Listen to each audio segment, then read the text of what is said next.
So very good morning. आज अपन इस lecture में बात करने वाले हैं जो आपकी एड्रेनलिन ग्लैंड होती है, यानी जिसको अपन अधिवर्ग ग्रंथि बोलते हैं, ये आखिरकार क्या होती है। इससे रिलेटेड यदि एग्जाम में क्वेश्चन आ जाता है तो जिससे जैसे मैं आपको बताता हूं वैसे आप एग्जाम में करके आते हैं तो पूरे एंड अच्छे नंबर मिलने के आपको चांसेस रहेंगे। आप सबको पता है अपनी जो एंडोक्राइन सिस्टम है इसकी क्या चल रही है, कंप्लीट सीरीज चल रही है।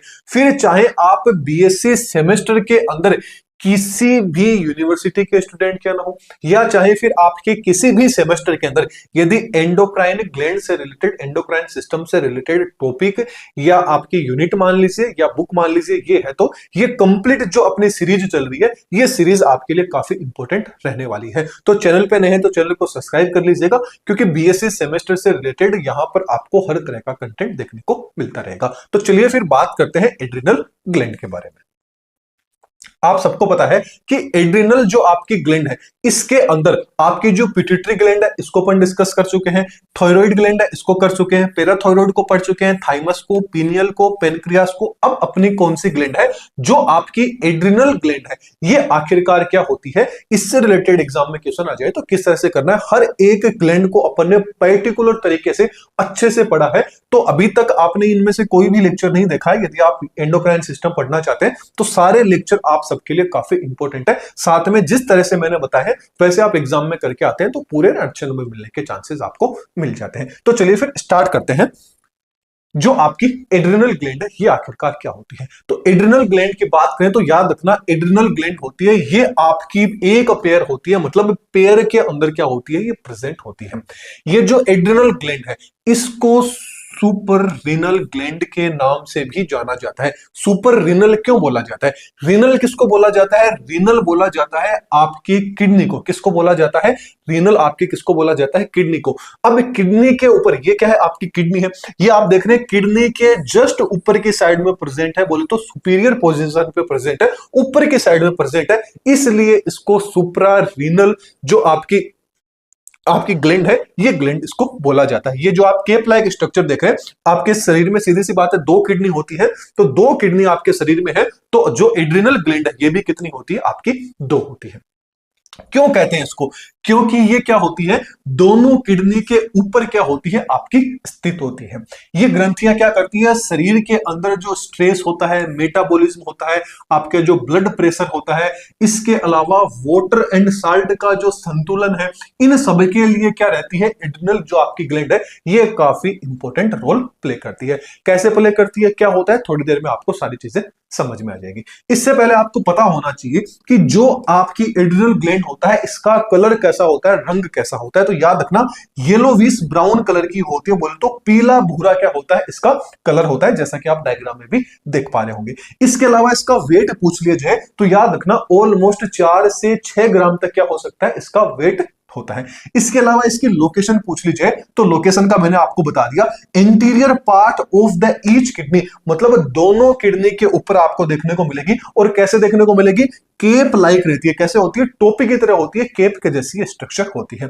इसके अलावा जो आपकी एड्रिनल ग्लैंड है, इस एड्रिनल ग्लैंड के कितने पार्ट होते हैं, याद रखना 2 पार्ट्स होते हैं, जैसा कि आप डायग्राम में भी देख पा रहे हैं। ये जो बाहर के साइड में ये जो आप पार्ट देख रहे हैं इसको तो क्या बोला जाता है, कोर्टेक्स पार्ट बोला जाता है। अंदर की साइड में जो आप पार्ट देख रहे हैं इस पार्ट को क्या बोला जाता है, मेडुला बोला जाता है। मतलब जो बाहर का एक्सटर्नल पार्ट है उसको कोर्टेक्स बोला जाता है, जो इंटरनल पार्ट है उसको क्या बोला जाता है, मेडुला वाला पार्ट बोल दिया जाता है। अब जो कोर्टेक्स है, इसे कोर्टेक्स पार्ट के द्वारा क्या होते हैं, 3 तरह के जो हार्मोन्स है उनका सिक्रेशन होता है, जबकि मेडुला वाले के द्वारा क्या होते हैं, 2 तरह का हार्मोन सिक्रेशन होता है। चलिए इसको भी अपन पढ़ेंगे। इसके पहले अपन पढ़ लेते हैं कि जो आपकी एड्रिनल ग्लैंड है इसके और किन किन नामों से एड्रिनल ग्लैंड को जाना जाता है। एग्जामिनर किस तरह से आपको कंफ्यूज कर सकता है। तो पूछ लिया जाए कि भाई जो इमरजेंसी ग्लैंड है वो कौन सी होती है, तो आपातकालीन जो ग्रंथि है वो किसको बोला जाता है, एड्रिनल ग्लैंड को बोला जाता है।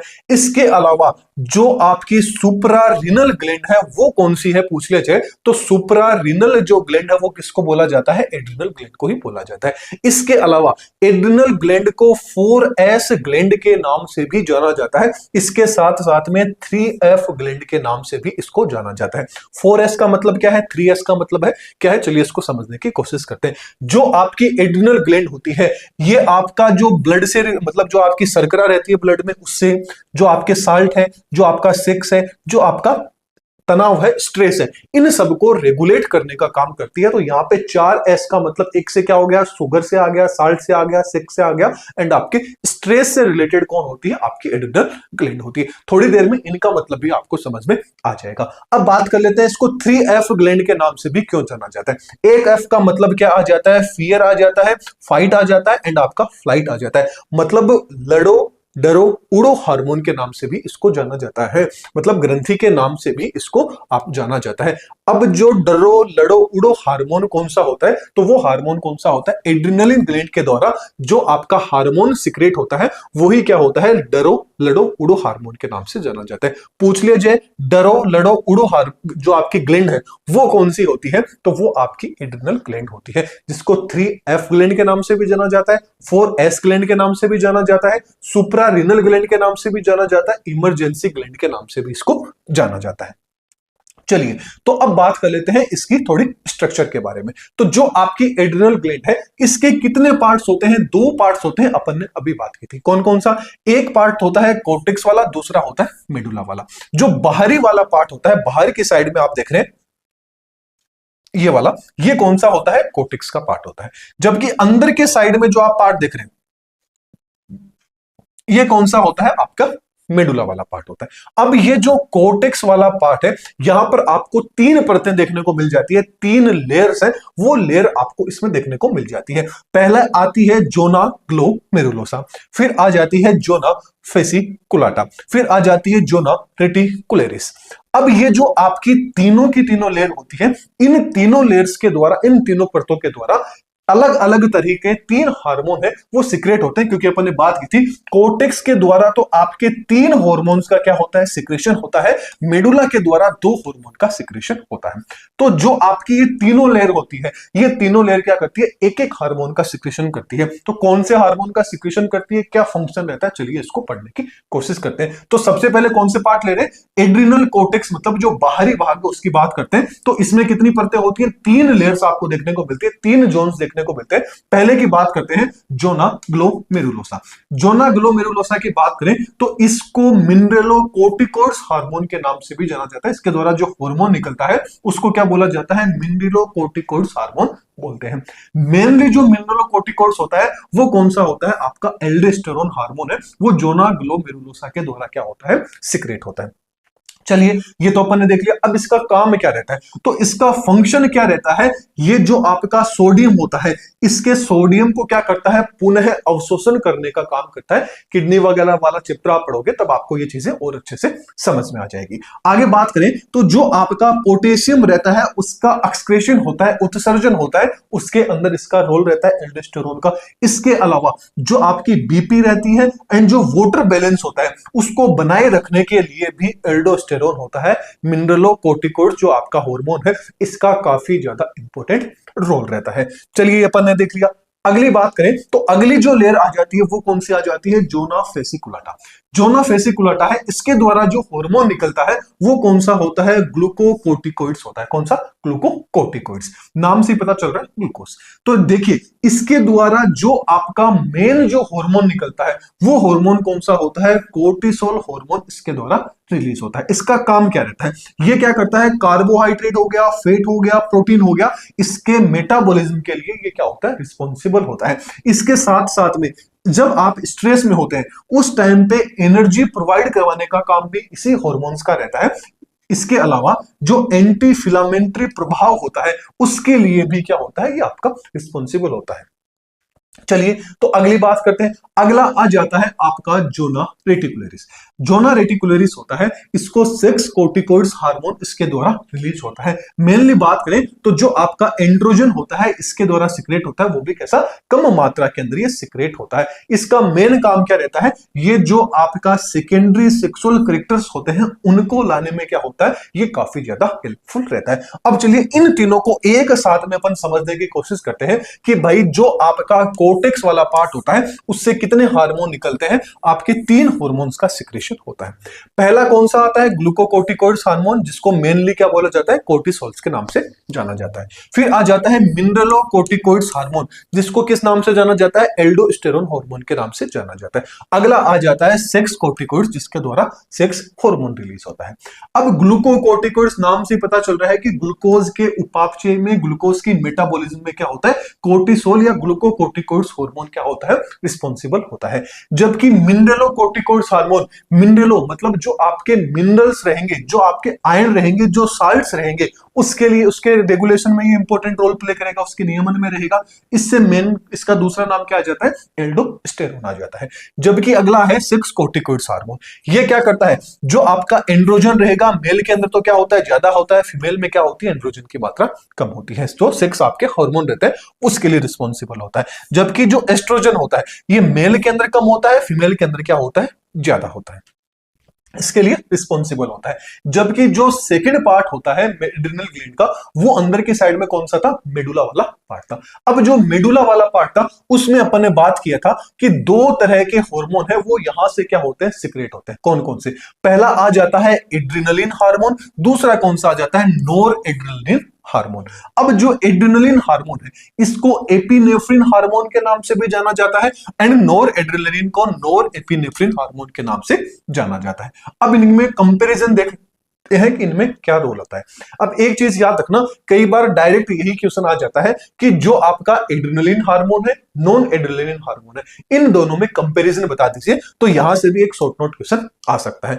अब बात करें, एड्रिनलिन जो हार्मोन रहता है ये शरीर के अंदर जितनी भी एक्शंस है उन सबको इंक्रीज करने के लिए रिस्पॉन्सिबल होता है। अब सीधी सी बात है, एक उकसाना वाला हो जाता है तो दूसरे को क्या करना पड़ता है? उसको वापस, उसकी उकसाहट होती है उसको कम करना पड़ता है। तो नॉन एड्रिनलिन क्या करता है? वापिस से शरीर की जो क्रियाएं होती है उसको नॉर्मल रखने के अंदर क्या होता है? हेल्पफुल रहता है।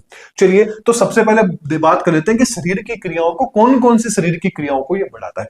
बात करें तो जो आपकी रेस्पिरेटरी रेट होती है, मतलब श्वसन दर होती है, उसको इंक्रीज करता है। जो आपकी हार्ट बीट होती है उसको इंक्रीज कर देता है। एंड जो आपकी बीपी रहती है, ब्लड चाप आपका रहता है, उसको क्या कर देता है? ये इंक्रीज करने का काम करता है। ओवरऑल बात करें तो एड्रिनलिन हार्मोन रहेगा, ये क्या करता है? हर एक चीज को क्या करता है? इंक्रीज करने का काम करता है।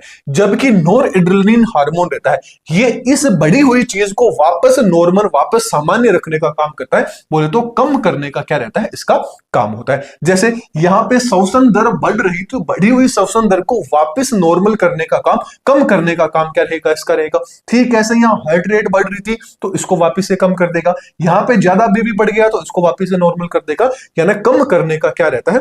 यहाँ पे आई थिंक मैंने दोनों चीजें सेम लिख दी है। यहाँ पे सारी चीजें क्या होगी? वापस नॉर्मल करने का काम करेगा। हिंदी में थोड़ा सा कम गलत लिख दिया है। बाकी क्या करेगा? हर चीजों को वापस नॉर्मल करने का क्या है? इसका काम रहता है। चलिए, तो अब आपकी जो एड्रेनलिन हार्मोन रहता है इसको क्या बोला जाता है? इमरजेंसी हार्मोन के नाम से भी जाना जाता है। तो पूछ लिया जाए इमरजेंसी ग्लैंड कौन सी होती है? वो आपकी एड्रिनल ग्लैंड होती है, और इसके द्वारा जो हार्मोन रिलीज होता है उसको एड्रिनलिन हार्मोन बोला जाता है, जिसको क्या बोला जाता है? इमरजेंसी हार्मोन भी बोल सकते हैं। इसके अलावा इसको 3F हार्मोन के नाम से भी जाना जाता है। डरो, लड़ो, उड़ो हार्मोन किसको बोला जाता है? तो वो आपका जो एड्रिनलिन हार्मोन है, या बोले तो एपिनेफ्रिन हार्मोन है, इसको बोला जाता है। ये चीज क्या है? आपको पता होनी चाहिए। चलिए फिर आगे बात करते हैं। अब जो आपकी एड्रिनलिन ग्लैंड है, इस ग्लैंड के आखिरकार क्या फंक्शन रहते हैं, क्या रोल रहता है, उसको अपन डिस्कस कर लेते हैं। तो जो एड्रिनल ग्लैंड रहती है ये क्या करता है? जो आपका स्ट्रेस है उसको मैनेजमेंट करने के अंदर इसका काफी ज्यादा इंपॉर्टेंट रोल होता है। इसके अलावा जो मेटाबॉलिक रेगुलेशन है उसके अंदर भी हेल्पफुल रहती है। जो आपका ब्लड प्रेशर है उसको कंट्रोल रखने के लिए भी इंपॉर्टेंट है। इसके अलावा जो इलेक्ट्रोलाइट्स है उनका जो बैलेंस बनाने के अंदर भी ये इंपॉर्टेंट होती है। इसके अलावा जो आपके इमरजेंसी, जो आपके रिस्पॉन्स होते हैं, उन रिस्पॉन्स के लिए भी क्या होती है? ये आपकी काफी ज्यादा इंपॉर्टेंट होती है। अब बात कर लेते हैं कि यदि एड्रेनलिन ग्लैंड के द्वारा जो एड्रेनलिन हार्मोन रिलीज होते हैं ये यदि ज्यादा सिक्रेट हो जाए तो भी प्रॉब्लम होती है, इनका सिक्रेशन यदि कम हो जाए तो भी प्रॉब्लम होती है। तो वो बात कर लेते हैं कि कम होगा तब को क्या प्रॉब्लम हो सकती है, ज्यादा होगी तब क्या प्रॉब्लम होगी। सबसे पहले बात कर लेते हैं हाइपर सिक्रेशन की, क्या ना अति स्त्राव की। मान लीजिए कि जो एड्रेनलिन ग्लैंड के द्वारा जो एड्रेनलिन हार्मोन है इसका सिक्रेशन क्या हो गया है, ज्यादा हो गया है, तो क्या हो सकता है। तो एक डिजीज हो सकती है, ओनली फॉर फीमेल्स के अंदर ही होती है, उसका नाम है एड्रिनल विरिलिज्म। जो एड्रिनल विरिलिज्म होता है इसमें क्या होता है कि जब महिलाओं में जो एंड्रोजन होता है, इस एंड्रोजन का लेवल क्या हो जाता है, यदि इंक्रीज हो जाता है तो एड्रिनल विरिलिज्म आपको देखने को मिल सकती है। इसमें होता क्या है, यदि ये महिलाओं के अंदर जो एंड्रोजन हार्मोन है, एंड्रोजन हार्मोन किसका होता है, ये मेल्स के अंदर ज्यादा होता है, फीमेल्स में कम होता है। लेकिन मान लीजिए कि ये जो हार्मोन है, ये जो आपका एंड्रोजन था, ये मेल्स के की बजाय फीमेल्स के अंदर क्या हो गया, इंक्रीज हो गया। अब फीमेल में इंक्रीज हो गया तो सीधी सी बात है कि जो मेल के अंदर थोड़े बहुत करेक्टर रहते हैं वो फीमेल में भी आपको देखने को मिल जाएंगे। जैसे जैसे चेहरे के ऊपर क्या होते हैं, अनचाहे जो अनवांटेड जो हेयर है वो आने लग जाते हैं।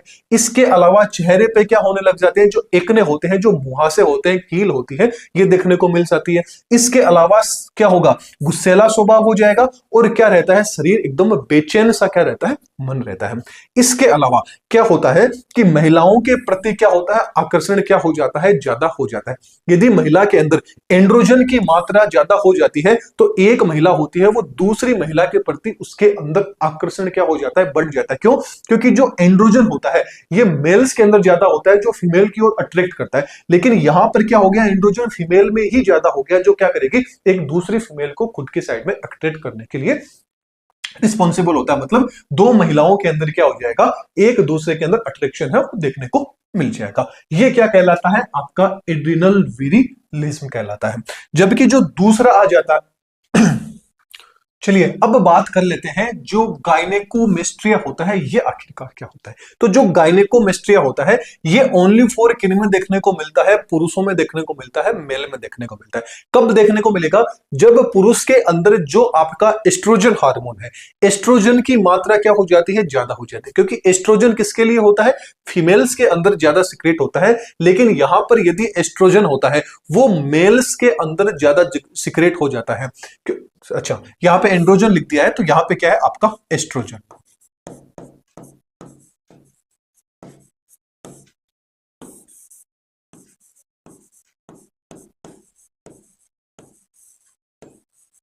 तो याद रखना कि जो एस्ट्रोजन हार्मोन होता है, ये एस्ट्रोजन यदि मेल्स के अंदर ज्यादा सिक्रेट हो जाता है, जिसके कारण क्या होता है, इसमें क्या होता है कि जो मेल की आवाज रहेगी वो कैसी हो जाती है, पतली हो जाती है, बोले तो शार्प हो जाती है, तीखी आवाज हो जाती है। इसके अलावा जो शरीर के ऊपर जो हेयर्स होते हैं उनकी मात्रा क्या हो जाती है, कम हो जाती है। क्योंकि ज्यादातर जो फीमेल्स होती है उनके अंदर उनके शरीर पे क्या होती है, हेयर्स की मात्रा कम होती है। लेकिन यहां पर एस्ट्रोजन है जो कि क्या है, फीमेल्स वाला हार्मोन है, ये मेल्स के अंदर ज्यादा सिक्रेट हो गया है, इसलिए इनमें क्या होगा, हेयर्स की भी कमी आ जाएगी। इसके साथ में जो ब्रेस्ट रहते हैं उन ब्रेस्ट का भी यहाँ पे क्या हो जाता है, स्तनों का भी क्या हो जाता है, यहाँ पर डेवलपमेंट हो जाता है। इसके साथ साथ में क्या होता है, जो आपका एस्ट्रोजन होता है, ये एस्ट्रोजन क्या होता है, फीमेल को क्या करता है, मेल के प्रति क्या करता है, आकर्षण करता है। अब लेकिन ये किसी पुरुष के अंदर एस्ट्रोजन हो गया तो ये क्या करेगा, किसी फीमेल की तरफ अट्रैक्ट ना होके किसी मेल की तरफ क्या होता है, ये अट्रैक्ट होता है। तो दोनों में क्या होता है, उल्टा होता है। तो यहां पे क्या होता है, पुरुष क्या करता है, किसी महिला के प्रति क्या होने लग जाता है, ज्यादा आकर्षण होने लग जाता है। कब, जब उसमें एस्ट्रोजन की मात्रा क्या हो जाती है, एंड्रोजन ही एस्ट्रोजन की मात्रा क्या हो जाती है, उसके अंदर ज्यादा हो जाती है। तब ये पॉइंट आपको याद रखना है। चलिए अगला आ जाता है कि आपका हाइपर सिक्रेशन हो रहा है तो दो सिंड्रोम है, दो डिजीज है, इनके अलावा और देखने को मिलती है। कौन कौन सी, एक तो आ जाता है क्रूसिंग सिंड्रोम एंड एक आ जाता है कोन्स सिंड्रोम। क्रूसिंग सिंड्रोम में क्या हो जाता है कि मोटापा बढ़ जाता है, बीपी बढ़ जाती है, फेस कैसा हो जाता है, मून शेफ क्या हो जाता है, मून शेफ क्या हो जाता है, फेस हो जाता है। जबकि जो कोन्स डिजीज है इसमें क्या हो जाता है, हाइपरटेंशन हो जाता है। इसके अलावा मतलब बीपी क्या हो जाती है, ज्यादा हो जाती है। इसके अलावा हाइपो कैलेमिया हो जाता है। क्या हो जाता है? हाइपोकैलेमिया। हाइपोकैलेमिया में क्या होता है? ब्लड के अंदर जो पोटेशियम का लेवल है वो लेवल क्या हो जाता है? इनके अंदर इंक्रीज हो जाता है। तो ये दो डिजीज और है हाइपर सिक्रेशन से, ये आपको पता होनी चाहिए। इसके अलावा बात कर लेते हैं, मान लीजिए हाइपोसिक्रेशन हो रहा है, मतलब क्या हो रहा है? एड्रेनलिन जो हार्मोन है इसका क्या हो रहा है? सिक्रेशन, मान लीजिए एड्रेनल ग्लैंड से निकलने वाले हार्मोन्स का सिक्रेशन मान लीजिए कम हुआ। कम होने से क्या हो सकता है? एडिशन डिजीज हो सकती है। एडिशन डिजीज का मतलब क्या हो गया? डिहाइड्रेशन हो सकता है। बॉडी में क्या हो सकता है? डिहाइड्रेशन हो सकता है, जिससे क्या हो सकता है? बीपी कम हो जाएगी, शरीर का जो टेम्परेचर है वो भी क्या हो जाएगा? लो हो जाएगा, कम हो जाएगा। इसके अलावा भूख कम लगेगी, साथ में उल्टी आने लग जाएगी एंड थोड़ी सी बेचैनी रहेगी, घबराहट है वो आपको क्या होती है? इसमें महसूस होती है। इसके अलावा एक वेरी वेरी इंपॉर्टेंट पॉइंट है, वो आपको याद रखना है, जो एड्रेनल ग्लैंड के द्वारा जो आपके हार्मोन्स निकलते हैं, इन सभी हार्मोन्स को क्या बोला जाता है? लाइफ सेविंग हार्मोन्स भी बोला जाता है। बोले तो ये लाइफ सेविंग हार्मोन का क्या करते हैं? काम करते हैं कि कौन सी सिचुएशन के अंदर किसी से आपको फाइट करनी है वो ये डिसाइड करते हैं, कौन सी सिचुएशंस में आपको अब भाग जाना है वो भी कौन करता है? आपका जो एड्रेनल ग्लैंड के द्वारा जो हार्मोन्स निकलते हैं, ये हार्मोन्स ही क्या करते हैं? उन चीज को डिसाइड करते हैं। ये अपन ने क्या बात कर ली? एड्रेनल ग्लैंड से निकलने वाले हार्मोन्स एंड एड्रेनल ग्लैंड की कंप्लीट जानकारी ले ली। इसके अलावा प्ले स्टोर के ऊपर अपनी एप्लीकेशन है दादीज ग्रुप ऑफ एजुकेशन, इसी चैनल के नाम से है, तो एक बार एप्लीकेशन को विजिट जरूर कीजिएगा। उसकी लिंक आपको डिस्क्रिप्शन बॉक्स में दे दूंगा एंड इसके साथ में डायरेक्ट प्ले स्टोर पे जाके भी आप दादीज ग्रुप ऑफ एजुकेशन सर्च कीजिएगा, आपको एप्लीकेशन मिल जाएगी। इस पर आपको बीएससी सेमेस्टर, एमएससी सेमेस्टर से रिलेटेड काफी बेनिफिशियल कंटेंट देखने को मिलेगा, जो कुछ मात्रा में पेड है, कुछ मात्रा में फ्री है, तो आपको दोनों वर्जन में देखने को मिल जाएगा। तो एक बार एप्लीकेशन को डाउनलोड है वो जरूर कीजिएगा। इसके अलावा चैनल पे नए हैं तो चैनल को सब्सक्राइब कीजिएगा, वीडियो पसंद आए तो वीडियो को लाइक कीजिएगा, ज्यादा से ज्यादा लोगों को शेयर कीजिएगा एंड कोई भी डाउट रहता है तो आप कमेंट सेक्शन में पूछ सकते हैं। तो चलिए फिर अगले वीडियो में फिर मिलते हैं। Thank you.